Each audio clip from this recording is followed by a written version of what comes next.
Magnesium reacts with an element X to form an ionic compound. If the ground state of electronic configuration of X is 1s2, 2s2 and 2p3, we have to find the simplest formula for this compound. As we can see, the electronic configuration of X is 1s2, 2s2 and 2p3.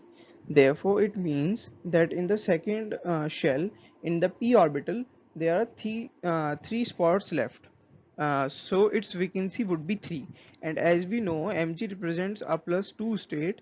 Therefore, in order to satisfy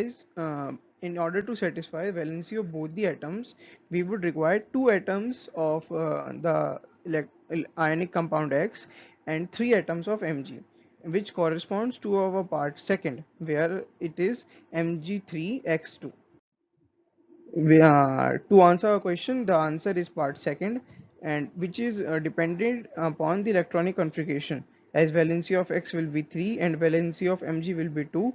Therefore, the formula of the compound formed by Mg and X will be Mg3x2.